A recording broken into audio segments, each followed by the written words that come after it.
আস্তাগফিরুল্লাহ। সৌদি মানেই এখন বিনোদনের জায়গা হয়ে উঠেছে। এই ভিডিওটি ডাইরেক্ট যদি আমি মুখে করতাম তাহলে অনেকে হয়তো এরকম কমেন্ট করতেন যে আপনি সৌদির বদনাম করছেন। না ভাই, আমি সৌদির বদনাম করতে পারি না।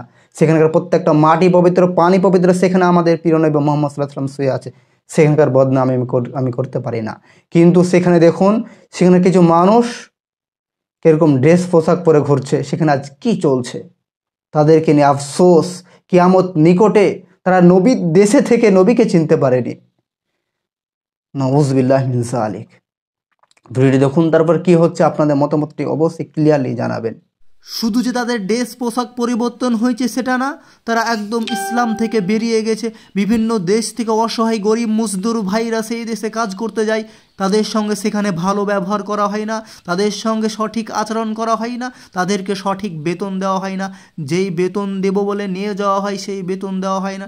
এমনকি তার থেকে যেই ডিউটি বলে নিয়ে যাওয়া হয় তার থেকে বেশি ডিউটি সেখানে করানো হয়। ইয়া রাসূলুল্লাহ সাল্লাল্লাহু আলাইহি সাল্লাম, আপনার পবিত্র ভূমিকে, আপনার পবিত্র মাটিকে তারা নাপাক করে ফেলেছে। প্রিয় দর্শকবৃন্দ, যারা ভিডিওটি দেখছেন বেশি বেশি শেয়ার করবেন, এবং যারা আরব আমিরাতে কাজ করছেন আমার এই ভিডিও সঙ্গে কি আপনাদের সেখানে মিল খাচ্ছে অবশ্যই কমেন্ট বক্সে ক্লিয়ারলি জানাবেন।